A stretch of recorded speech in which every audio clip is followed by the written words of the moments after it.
Hey y'all, I'm Stone from Mountaintop Kitchen. Today, we're baking the best of the summer stonefruit muffins. Juicy peaches, tart cherries, sweet plums, swirled with cream cheese and crowned with cornbread crumble. Drizzled in molasses, it's southern, it's fruity, and it's pure sunshine in a muffin. Let's get baking. Hi there, let's get started. Okay, today we are making these wonderful cornbread muffins with a cornbread crumble topping drizzled with molasses, and inside we're going to have peaches and cherries, or peaches and plums. These are stone fruits. It's the summer and it's a great time to be baking with stone fruits, and that's what we're going to do today. But to get started, set your ovens at 350 if you have a conventional oven. All of the measurements in metrics and imperials, quantities will be in the description box below or here on screen, and all of the differences that you need to pay attention to if you have a convection or conventional oven will be there as well. Just check the description box below. Also, there's a link there to our Substack newsletter where you'll find the full recipe in all of its glory. So please check that out. And also, please take a moment to subscribe by hitting that button right down there. We do appreciate it. It helps us to get the word out on our content, and we think people will enjoy this content. So please stick with us. The first thing that we're going to do after we turn our ovens on and get those preheated at 350 is to get our muffin tins ready. Now today, as I mentioned, I'm doing half of my muffins as peach. I'm sorry, sometimes I go into Spanish and I'm thinking durazno. Now you can use peaches or nectarines. Here they call these peaches, but they look more like nectarines to me, but we'll call them peaches today. They call them durazno rojo, or red peach.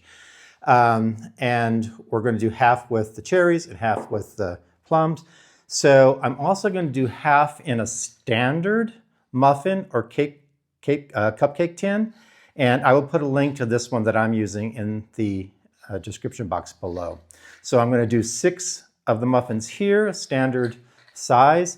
And then I want to do the other half in these ramekins. And I'll put a link to my ramekins below also. So the first thing I want to do is to get these nice and greased. I like to use a baking spray, so I'm just going to spray that in there and then just spread it around a little bit with paper towel. Okay, let's get the next one done. Spread it around. Get all the sides and the bottom really nicely. And the third one.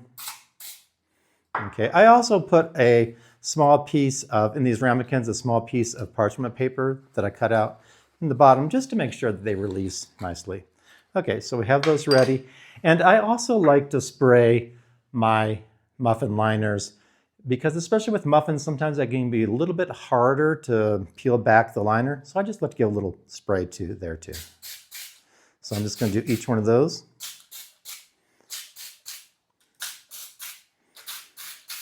And I'd like to mention also that every oven is different. So it's really a good idea to have these oven thermometers to help you calibrate the temperature of your oven. You might set your oven for 350 and it might really be 355 or 360, or it might be 340. So it's good to have one of these for each of your ovens. I have 2. I have one for my convection oven and one for my conventional oven. So I will put a link to this also in the description box below. You would be surprised to find out that your oven doesn't heat at the temperature Fahrenheit or Celsius that it says it does. All manufacturers are different, all ovens are different. Okay, so we have our tins ready. I'm going to put these away and we'll be right back to start on making our dessert. We're going to start by making our cornbread crumble that's going to go on top of our muffins, and this is so delicious. So let's go ahead and get that all mixed together. Once we get it all ready, we're going to pop it into the fridge until we need it. So we're going to start with flour. We have 1/3 cup or 40 grams of flour. Let's get that into our bowl. We have 1/4 cup or 30 grams of a fine cornmeal. It wouldn't be cornbread crumble without that. And then we have about 3 tablespoons of light brown sugar. So that goes in. And we have 1/4 teaspoon each of kosher salt and ground cinnamon. So let's pop that in there. With our trusty whisk, we'll get that all mixed together. That looks good.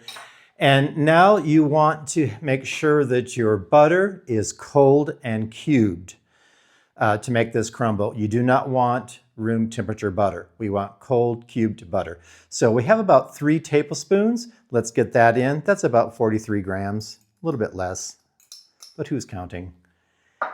And now you can use a pastry knife to blend this together, but I find with this small quantity that's a little cumbersome. So just a fork, and then after we get it going, we'll use our hands. So let's just start to smash the butter. We're trying to just break up the butter a little bit with this fork. And once we get it into kind of little pieces, we'll switch over to our hand. I find that's much easier. Of course, you've washed your hands. We have clean hands to work with.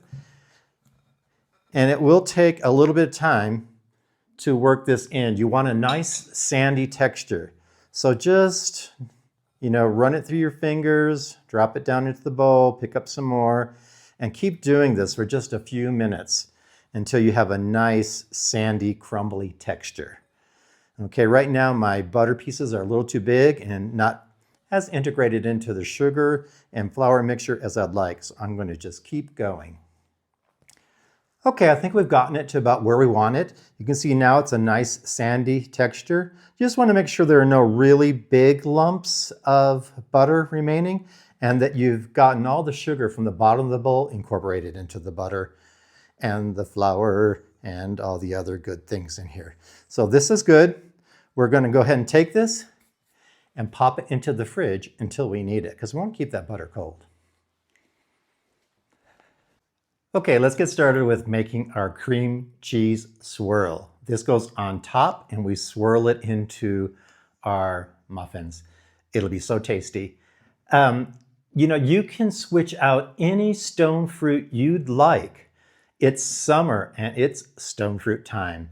So I'm using peaches or nectarines, cherries, and plums, but you can use any stone fruit you like and swap these out. You don't have to stick with these. These are just what I'm using today. Okay, so let's get on with our cream cheese swirl. Okay, let's get in our cream cheese. I have about 4 ounces or 113 grams. And so to that, I'm going to add 2 tablespoons or about 30 grams of granulated sugar and 1 egg yolk. So let's just plop that in. And we're going to mix this and just kind of get it down into the bowl so it doesn't go flying out.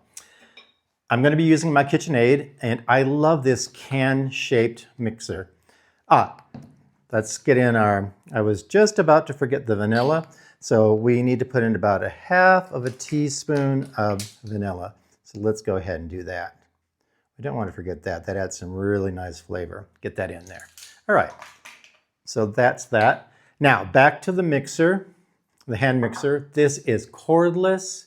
It's got 7 speeds, and these easily pop out when you're not using them. And when you set it down, it doesn't fall over. That's what I love, aside from being cordless. So you just recharge it and it'll last for however long you need to use it for a recipe. So I'm going to go ahead, I'll put a link down in the box below. I'm going to go ahead and mix this up. My family is from Tennessee on my mother's side, and cornbread was an integral part of the diet down there. So I'm really liking going back to my roots and making these cornbread muffins, really, with a cornbread crumble topping. They're going to be so good. Okay, that's good. I'm going to also pop this into the fridge so that it'll be ready when we need it. Okay, so let's get started with the dry ingredients. I already have in my bowl my flour and my cornmeal. That's about 1.5 cups of all-purpose flour, or 180 grams, and about 1/2 cup, or 60 grams, of the fine yellow cornmeal. So we're going to start with that. All right, to that, we're going to add our salt, our leaveners, and our cinnamon. We have about 1 teaspoon of baking powder and 1/2 teaspoon each of kosher salt, ground cinnamon, and baking soda. So we're going to dump all that in too. Make sure that we get all of it in there. Okay, and we're also going to go ahead, and this is kind of odd, but we're going to dump our sugars into the dry mixture as well. And for our sugar, we have 100 grams, or about 1/2 cup, of granulated sugar, and 55 grams, or about 1/4 cup, of light brown sugar. So we're going to dump that all in. All right, let's give that a good whisking and mix it up really nicely. Get everything incorporated until it looks very uniform. And then we're going to set this aside. Let's start with our wet mixture. So in my bowl, I'm going to be putting some buttermilk. Now here I have about 120 milliliters, or 1/2 cup, of buttermilk. Let's get that in. Okay, I have another 120 milliliters, or about 1/2 cup, of neutral oil. This is canola oil. Let's get that in there also. I have 2 large eggs, 1 and 2. They're both in now. And I have a teaspoon of vanilla extract, so we'll dump that in. And we're just going to get that mixed up with a whisk until it looks also nice and uniform. So just keep whisking, whisking, whisking, whisking, whisking, whisking. And there we go. We can set that aside as well. Okay, so we have our dry and our wet ingredients done. Okay, now that we have our wet and our dry ingredients done, we're going to move on to our fruit. I probably should have mentioned that if you don't have buttermilk in your area, which is pretty common, is just use regular milk and add about a tablespoon of fresh lemon juice or some vinegar and mix that up and let it set for about 10 or 15 minutes. And that's a good substitute for buttermilk. Okay, so we are going to coat our fruit. I've already chopped up our fruit. We're going to coat it in some flour to help to suspend the fruit in the batter so it doesn't sink to the bottom of our liners or our ramekins. Okay, so I have about 200 grams of peaches. I keep wanting to say durazno because I live in a Spanish-speaking country and I speak Spanish most of the time here.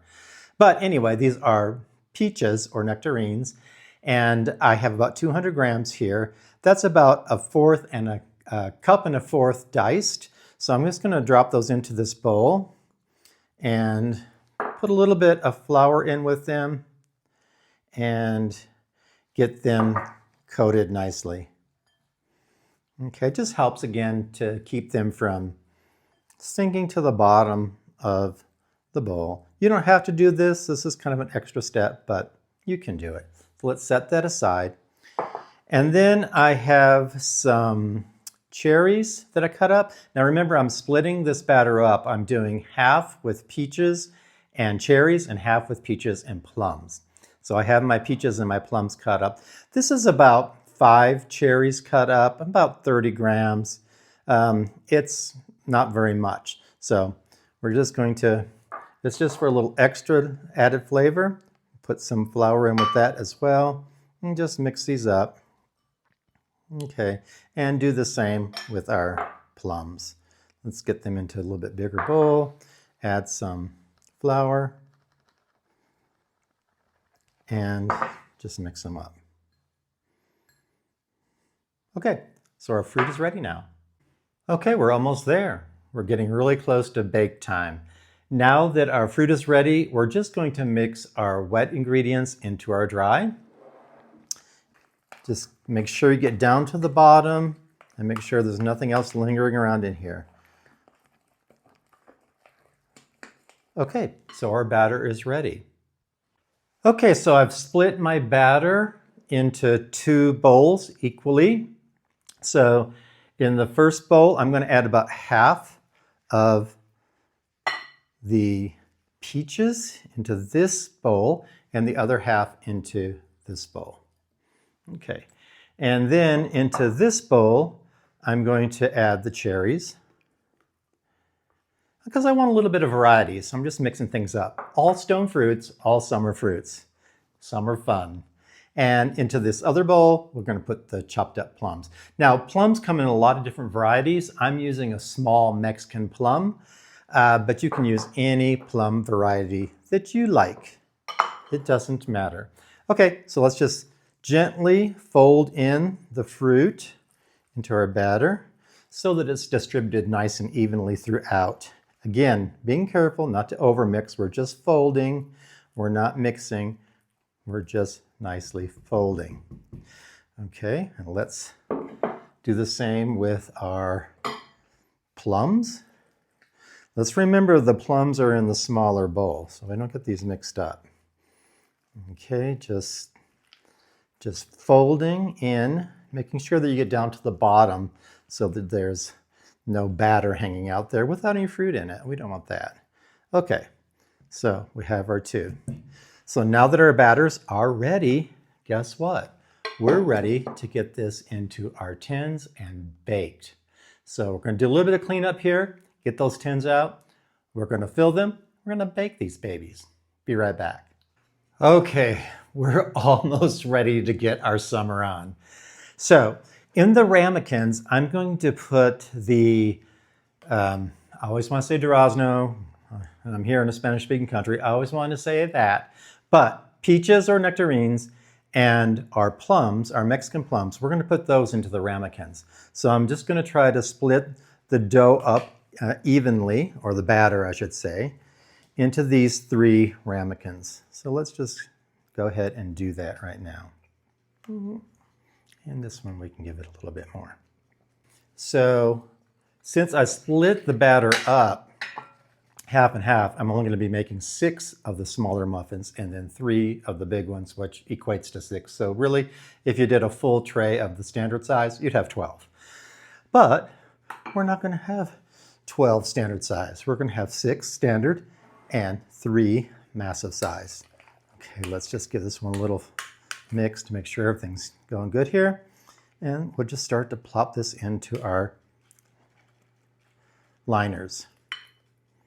Okay, I'm going to speed this up because I don't want you to have to sit here and watch all of this. So I'll fill up all the liners and we'll be right back.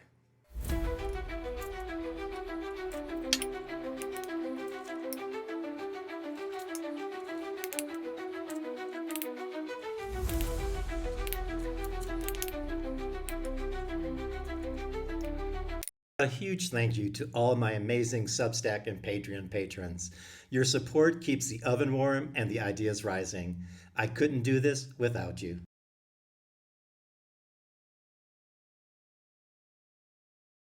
Okay, we are back. And these muffins are done and they are smelling and looking quite awesome, if I do say so myself. Now, we bake these at about 350 conventional oven for almost 25 minutes. But they smell wonderful, let me tell you what. But we're not done yet.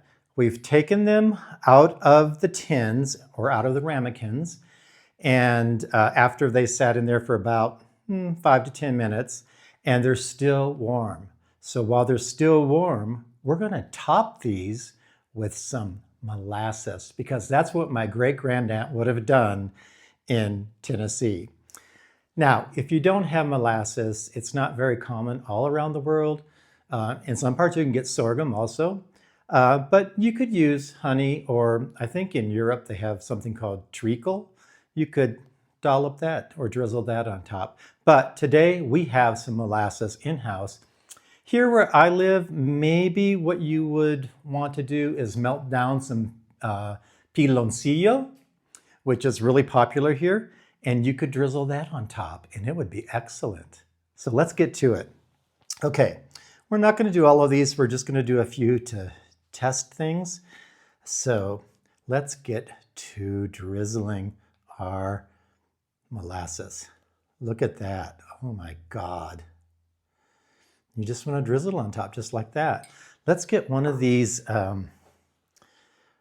big boys down over here too. Let's drizzle here, right on top. My God. Now while they're warm, some of this will soak down in there. This is looking so good. Look at that. Okay, I'm going to move this one over to a plate. Look at that. That is looking good. You can see this now. The big ones were the peach and plum. Look at that. That looks awesome. Oh my God. That cornbread crumble topping on there, it smells like the South, if I do say so myself. And it looks good. You can see the fruit peeking out here and there. That molasses on top. Oh my God. All right, well, what we have to do now is we have to test this. So that's what I'm gonna do. I'm gonna eat one of these bad boys. So I'm going to just peel off the paper all the way around here. Okay, so just peeling off the paper. And spraying the liners before we baked really helped out because the liner is coming off very easily. Sometimes it'll get stuck if you don't do that. Look at that. That is looking so tasty. But I'm going to bite into it right now. That is looking so good. Look at that. Oh my God. That molasses. But here it goes.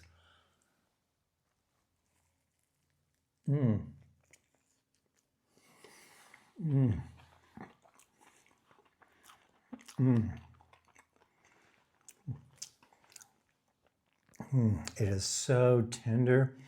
And the fruit, oh my God, it is so good. Do make these, please. Oh, and if you haven't subscribed yet, how about hitting that button right down there? These are so good. The cherry and the peaches, keep wanting to say draws now. The peaches and the cherries give a certain brightness to it, but it's this molasses topping that really takes this to the next level. Yum.